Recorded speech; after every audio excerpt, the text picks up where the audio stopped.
37 மதுரைக்குரிய திரு கா குணசேகரன் அவர்கள்.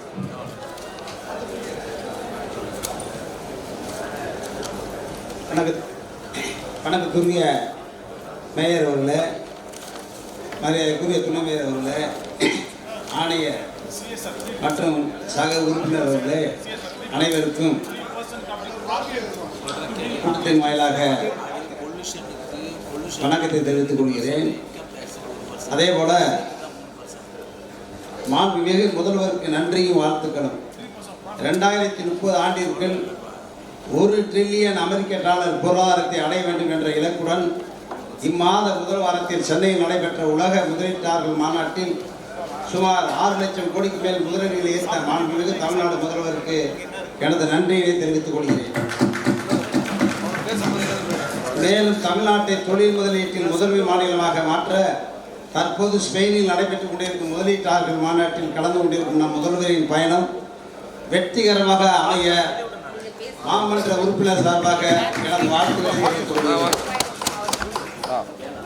ஓராண்டுக்கு மேல் ஆகியும் மாநகராட்சி நிலங்கள் அதனுடைய விவரங்கள் கிடைக்கவில்லை.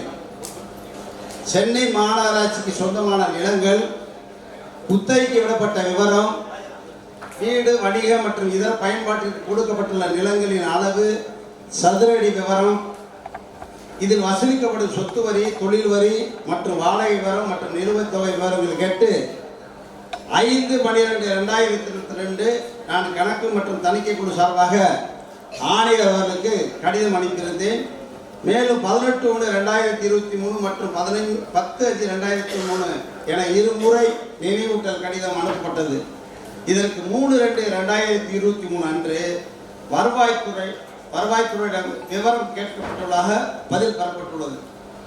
பின் 10/6/2023 துணை ஆணையர் அவர்களிடமிருந்து வருவாய்த்துறை இதற்கு பதில் அளிப்பார்கள் என்று கடிதம் பெறப்பட்டது. ஓராண்டு கடந்தும் இன்று வரை தகவல் கிடைக்கவில்லை. பொதுமக்களின் லட்சக்கணக்கான சொத்து வரி கணக்குகளை கணினியில் பராமரித்து வரும் வருவாய்த்துறையால் சென்னை மாநகராட்சிக்கு சொந்தமான நிலங்கள் மற்றும் கட்டிட விவரங்கள் அனுப்ப ஏன் இவ்வளவு தாமதம் ஆகிறது என்பது மிகவும் ஆச்சரியமாக உள்ளது. இந்த தகவலை விரைந்து அளிக்கும்படி அதிகாரிகளுக்கு உத்தரவிட ஆணையர் அவர்களை கேட்டுக்கொள்கிறேன். மேலும் தகவலை தர தாமதப்படுத்தும் அதிகாரிகள் மீது மேல் நடவடிக்கை எடுக்க மேற்கொள்ள வேண்டும் என கேட்டுக்கொள்கிறேன்.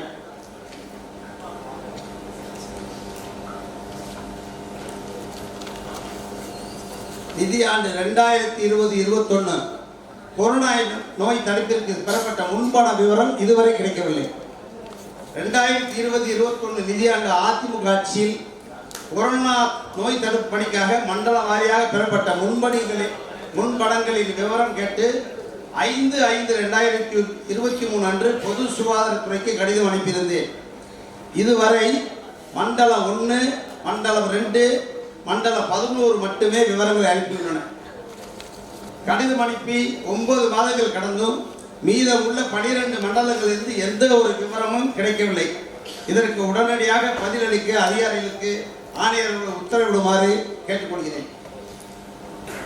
அதிமுக ஆட்சியில் நட்சத்திர ஹோட்டல்களின் சொத்து வரி ஏய்ப்புகள் மற்றும் குளறுபடிகள் குறித்து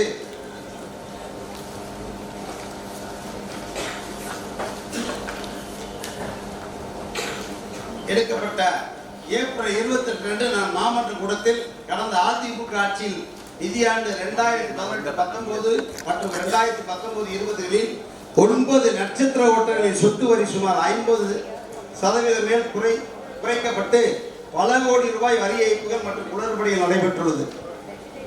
இது தொடர்பாக தெரிவித்திருந்தேன். மேலும் இந்த 9 நட்சத்திர ஹோட்டல்கள் மட்டுமல்லாமல் இன்னும் பல ஹோட்டல்கள் இந்த வரி ஏய்ப்பில் ஈடுபட்டுள்ளன எனவும் இது குறித்து ஒரு கமிட்டி அமைத்து விசாரணை மேற்கொள்ள வேண்டும் எனவும் கேட்டுக்கொண்டேன். இதற்கு அன்றைய ஆணையர் அவர்கள் விசாரணை மேற்கொள்ளப்படும் என மாமன்றத்தில் தெரிவித்திருந்தார். மேலும் இது தொடர்பான விவரங்களை அளிக்கும்படி கேட்டுக்கொண்டதன் அடிப்படையில் ஜூன் 19, 2023 அன்று நான் கடிதம் மூலம் விளக்கம் அளித்திருந்தேன். தற்போது 9 மாதங்கள் கடந்து விட்டது. இதன் மேல் எடுக்கப்பட்ட நடவடிக்கை விவரங்களை மாமன்றத்தில் தெரிவிக்க ஆணையர் அவர்களை கேட்டுக்கொள்கிறேன். 5 தட வாடகை ரூபாய் 5.4 கோடி வசூலிக்க நடவடிக்கை மேற்கொள்ள வேண்டும். நிதியாண்டு 2021-22 வரை தனியார் தகவல் தொடர்பு நிறுவனங்களில் கண்ணாடி இலைவடங்கள் பதிக்கும் பணிக்கு தட வாடகை வழக்கின் காரணமாக சுமார் ரூபாய் 5.4 கோடிக்கு வசூலிக்கப்படாமல் நிலுவையாக உள்ளது. இவ்வழக்கினை விரைந்து நடத்தி நிலுவைத் தொகையை வசூலிக்க நடவடிக்கை மேற்கொள்ள வேண்டும் என ஆணையர் அவர்களை கேட்டுக்கொள்கிறேன். ஒரு கழிவறையில் கூட இன்னும் கட்டவில்லை. 28/12/2022 அன்று நடைபெற்ற மாமன்ற கூட்டத்தில் பொருள் எண் 66 சுமார் ரூபாய் 430.1 கோடியில் மண்டலம் 5, 6 மற்றும் 9 சுமார் 372 இடங்களில் 3270 இருக்கைகள் கொண்ட கழிப்பறைகளை 9 ஆண்டுகள் பராமரிக்கவும் மற்றும் முதல் ஆண்டில் 90 இடங்களில் கழிவறை கட்டவும் டெண்டர் விடப்பட்டு அதற்கு மன்றத்தில் அனுமதியும் அளிக்கப்பட்டது. இது தொடர்பாக கடந்த 31/10/2023 அன்று டைம்ஸ் ஆஃப் இந்தியா நாளிதழில் ஒரு செய்தி வெளியிட்டுள்ளது. அதில் 6 மாதங்கள் கடந்தும் ஒப்பந்ததாரர் ஒரு கழிவறை கூட கட்டி முடிக்கவில்லை எனவும்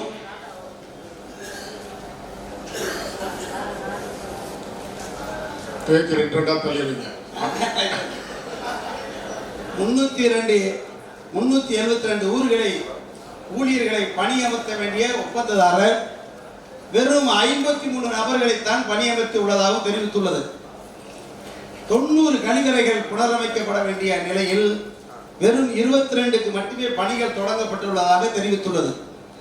எழும்பூர் குழந்தைகள் மருத்துவமனை அருகில் பயன்பாட்டில் இருந்த கழிவறையை இடித்து 3 மாதங்கள் கடந்தும் புதிய கழிவறை கட்டவில்லை என சுட்டிக்காட்டியுள்ளது. மேலும் பல குறைபாடுகளை ஒப்பந்ததாரர் மீது வைத்துள்ளது.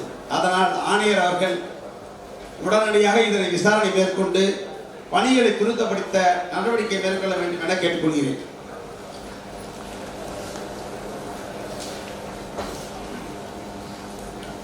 பல மாதங்களாக கிடப்பில் இருக்கும் பரிந்துரைக்கப்பட்ட பத்திகள் தமிழ்நாடு உள்ளாட்சி சட்டம் மற்றும் விதிகள் அமலுக்கு வருவதற்கு முன்னர் சென்னை மாநகராட்சி உள்ளாட்சி நிதி தணிக்கை துறையினரால் எழுதப்பட்ட தணிக்கை தடைகளுக்கு உரிய விளக்கங்கள் அளிக்கப்பட்டால் சென்னை மாநகராட்சிக்கு என நியமனம் செய்யப்பட்டுள்ள இணை இயக்குனர் உள்ளாட்சி நிதி தணிக்கை அவர்களால் விளக்கம் பரிசீலிக்கப்பட்டு ஏற்புடையதாக இருந்ததால் நீக்கம் செய்யப்பட்டு வந்தது. அதேபோல் நிலைக்குழு கணக்கு மற்றும் தணிக்கையால் நீக்கம் செய்ய பரிந்துரைக்கப்படும் தணிக்கை பத்திகளையும் பரிசீலனை செய்து நீக்கம் செய்யப்பட்டது.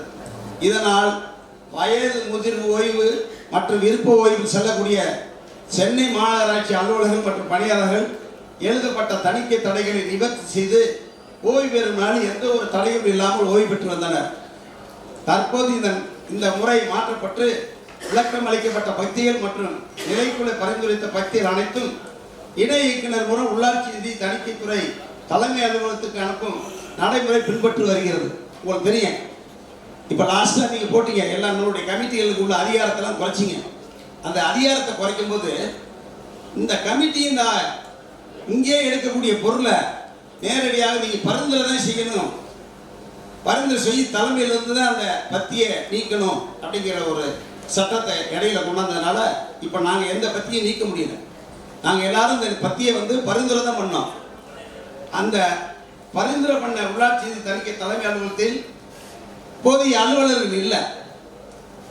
போதிய அலுவலர்கள் இல்லாதனால தணிக்கை தடை நீக்கம் செய்து அறிக்கை அனுப்புவதில் பெருத்த கால விரைவு ஏற்படுகிறது. உதாரணத்துக்கு எனது கணக்கு மற்றும் தணிக்கை நிலைக்குழுவா கடந்த 8 மாதங்களில் 217 பத்திகள் நீக்கம் செய்ய பரிந்துரைக்கப்பட்டுள்ளது. ஆனால் இன்று வரை உள்ளாட்சி நிதி தணிக்கையின் தலைமை அலுவலகத்திலிருந்து இந்த பத்திகளின் நிலை குறித்து எந்த அறிக்கையும் வரவில்லை. அப்போ ஒரு பத்தி கூட இங்கேருந்து நான் போறேன் அங்கேருந்து நீக்க வரல. ஏன்னா யாரும் இல்லை, அதனால இங்கே அந்த பணிகளே நடக்கலை. இதனால் ஓய்வு பெறும் நாளுக்குள் தணிக்கை பயிற்சி நீக்கம் செய்யப்படாதால் அலுவலர்கள் மற்றும் பணியாளர்கள் மீது துறை ரீதியாக நடவடிக்கை மேற்கொண்டு குற்றச்சாட்டுகள் சுமத்தப்பட்ட பிறகே ஓய்வு பெற அனுமதிக்கப்படுகிறார்கள். எனவே தணிக்கை பயிற்சிக்கான விளக்கங்களை உள்ளாட்சி நிதி தணிக்கையின் தலைமை அலுவலகத்திலிருந்து அனுப்பி வைத்து நமது மாநகராட்சி என நியமனம் செய்யப்பட இணை இயக்குனர் நிலையிலேயே தணிக்கை பத்தியில் நீக்கம் செய்ய உரிய ஆணையை பெற மாநகராட்சி நிதி குழுமம் உரிய நடவடிக்கைகளை மேற்கொள்ள வேண்டும் என கேட்டுக்கொள்கிறேன். இப்போ தமிழ்நாடு உள்ளாட்சி சட்டம் மற்றும் விதிகளில் உருவாக்கப்பட்ட மாவட்ட உயர்நிலை தணிக்கை குழுவிற்கு பரிந்துரை செய்யப்பட்ட பட்டியலை முன்னதாக பரிசீலித்து அனுப்பவும் தீர்வு காணவும் தற்போது இடைநிலை கொடுத்து நகராட்சி நிர்வாகம் மற்றும் குடிநீர் வழங்கல் துறை 15/12 போன மாதம் 2023 அன்று ஒரு ஜியோ போட்டிருந்தீங்க.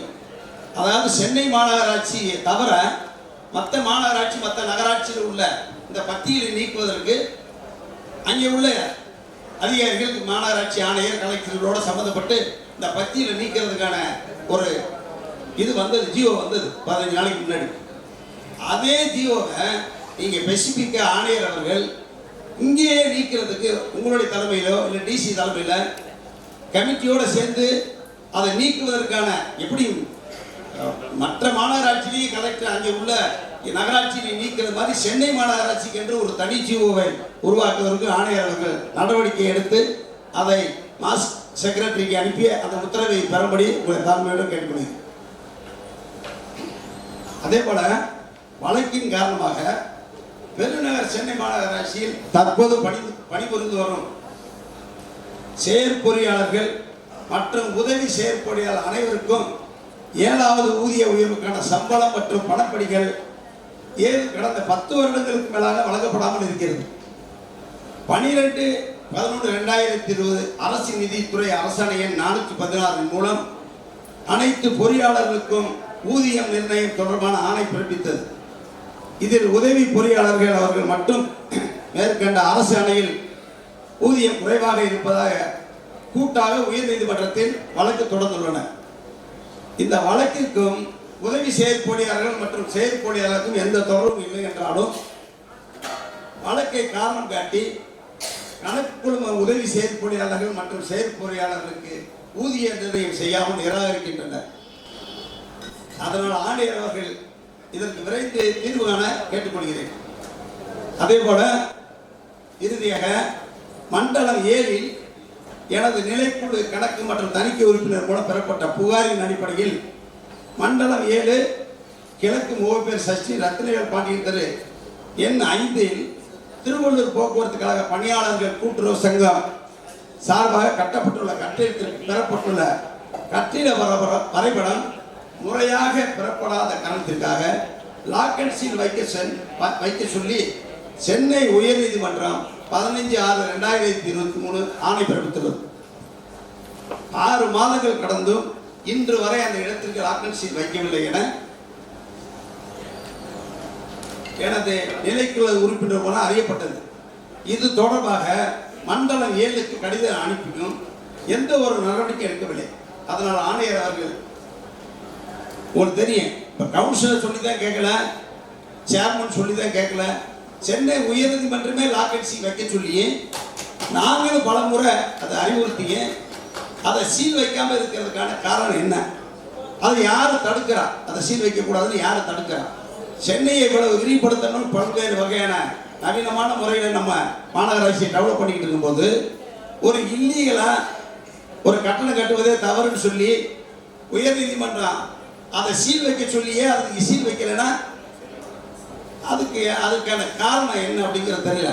ஆகையால் அதை உடனடியாக அதனுடைய காப்பியை நான் நடித்த புகாரையை நான் ஏற்கனவே பல முறை அந்த ஜோனல் ஆஃபீஸருக்கு பேசியே இதுவரைக்கும் நடவடிக்கை எடுக்கலை. ஆகையால் தயவு கூர்ந்து சென்னை உயர்நீதிமன்றம் போன்ற கோர்ட்டு உத்தரவு வருகின்ற உத்தரவையாவது நீங்கள் செயல்படுத்த வேண்டும் என்று இந்த நேரத்தில் கேட்டுக்கொண்டு வாய்ப்புக்கு நன்றி கூறி விடைபெறுகிறேன். நன்றி, வணக்கம். நன்றி. ரொம்ப ஆழமான அழுத்தமான கருத்துக்களை தெரிவித்திருந்தார். அதில் ஒரு கருத்து, முதல் கருத்து நட்சத்திர ஓட்டல்கள் வரி விதிப்பை ஆகியவற்றையோட நட்சத்திர ஓட்டல் மட்டுமல்லாமல் நாணய கல்லூரிகள், நான் ஏற்கனவே கூட சொல்லியிருந்தேன், நம்முடைய வருவாய் நம்ம கூடுதல் ஆணையர் கூட உட்கார்ந்துருக்காங்க. இங்கே வர நிதி ஆண்டில் மாநகராட்சிக்கு கூடுதல் செலவினங்கள் அதிகமாக ஏற்படுகின்ற காரணத்தினால் வர நிதி ஆண்டுகளில் நம்முடைய வரி விதிப்பு நிலைக்குழு தலைவர் வந்து நீங்கள் அடிக்கடி எல்லாம் அதுக்கு குழு அமைத்து நீங்கள் வந்து மெடிக்கல் காலேஜஸ் அண்ட் இது பொறியியல் கல்லூரிகள் அந்த மால்கள் எல்லாத்தையுமே வந்து அது சீராய்வு செய்யணும். ஏன்னா hospital, private hospital, private schools, ஏன்னா அவங்கெல்லாம் எங்களுக்கு வர தகவல் அடிப்படையில் என்னன்னா 10 லட்சம் சதுர அடி கட்டி இருந்தால் 3 லட்சம் சதுர அடி தான் கணக்கில் காட்டுகின்றார்கள். மீதி சதுர அடியில் கணக்கில் காட்டவில்லை என்று பொதுவாக ஒரு கருத்து வருகின்றது. ஆகவே அத்தனை தனியார் பொறியியல் கல்லூரிகளையும் அத்தனை தனியார் மருத்துவ கல்லூரிகளையும் தனியார் மால்கள் அத்தனையும் மறு சீராய்வு செய்ய வேண்டும். அதோட சின்ன வீடுகளை குடியிருப்பு பகுதியில் செய்வதை கைவிட்டு விட்டு முதல்ல இது மாதிரி கமர்ஷியல் பில்டிங்ஸை மறு சீராய்வு செய்ய வேண்டும்.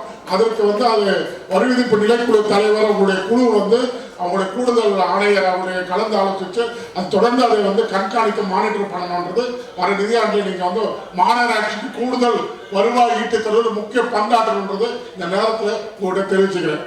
அவர்கள் சொன்ன கருத்து சரியான கருத்து, அதனால் அதை ஒட்டி என்னுடைய கருத்தை பதிவு பண்ணுறேன்.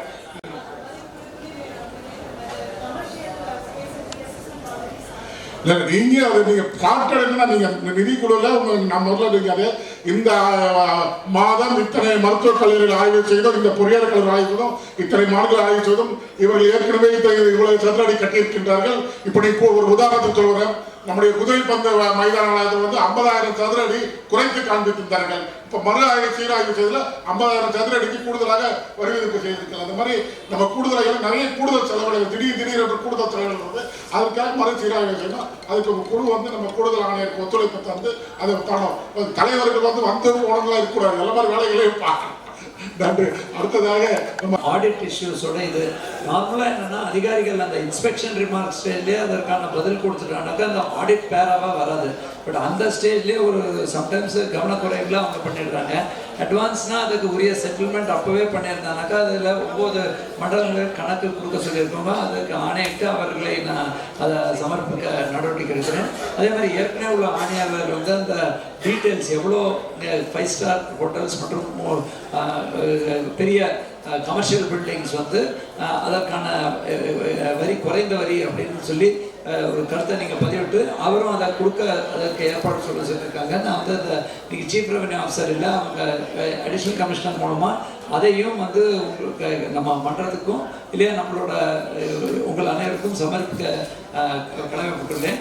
அதே மாதிரி நம்மளோட ஸ்பெஷல் ப்ராஜெக்ட்ஸ் இந்த டாய்லெட்ஸ் பொறுத்த வரைக்கும் அவங்க ரெடி பண்ணுறதுக்கான திட்டம் 5, 6 மற்றும் 9 பண்ணியிருக்காங்க. அதில் ஒரே ஒரு டெஃபினட்டாக அதில் தேவையான மேற்பார்வை இருக்க வேண்டும். அதில் அவங்களுக்கு மைல் ஸ்டோன் இருக்குது. ஒரு மைல் ஸ்டோன்னா அந்த மைல் ஸ்டோன் ஒப்பந்த புள்ளியிலேயே அவங்க என்ன பண்ணியிருக்காங்கன்னா இப்போ டெம்பரரி ரிப்பேர் பண்ணி ரீபர்பனிஷ் பண்ணி ஒரு 115 லொக்கேஷனில் 1145 சீட்டுகளை சரி பார்க்கணும். ஸோ அந்த மைல் ஸ்டோன் அவங்க அச்சீவ் பண்ணியிருக்காங்க. அதே நேரத்தில் நமக்கு பல்வேறு ஏற்கனவே அமைச்சரே நம்மளோட நகருக்கு தெளிவாக என்ன சொல்லியிருக்காங்கன்னா கம்ப்ளீட்டாக டாய்லெட் யூஸ் இல்லாத பயன்பாட்டில் இருக்கிற போது அதை இடித்து விட்டு புதிய டாய்லெட் கட்ட வேண்டும். எந்த பகுதியில் தனியார் மயமாக்கிறதோ அங்கே அவங்களோட சேர்த்து அதையும் மேற்பார்வையிட்டு அவங்க சார்ஜ் பண்ணக்கூடாது. இந்த மாதிரி ஒரு இடங்களில் அலிகேஷன்ஸும் ஜோன் 5ல் அதற்கும் நடவடிக்கை எடுத்து தொடர் கண்காணிப்பில் இருக்கும்.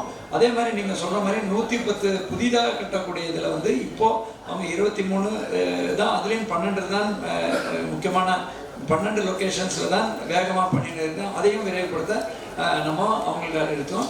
அனைத்து உங்களுக்கு கருத்துலையும் நடவடிக்கை எடுத்துக்கணும். இல்லை மண்டலம் நம்முடைய கடற்கரை பகுதியில் இருக்கிறது அவங்க தான் கொடுத்துருக்காங்க. அது உடனடியாக இந்த கடற்கரைக்கு லட்சக்கணக்கான பேர் போகிறதுனால இந்த அந்த கடைப்பிடித்த நவீன கலைப்பமாக மாற்றணும். அதுக்கு முன்னாடியாக அவங்களுக்கு இந்த அறிவுறுத்தணும். டெஃபினட்டாக அது சரி.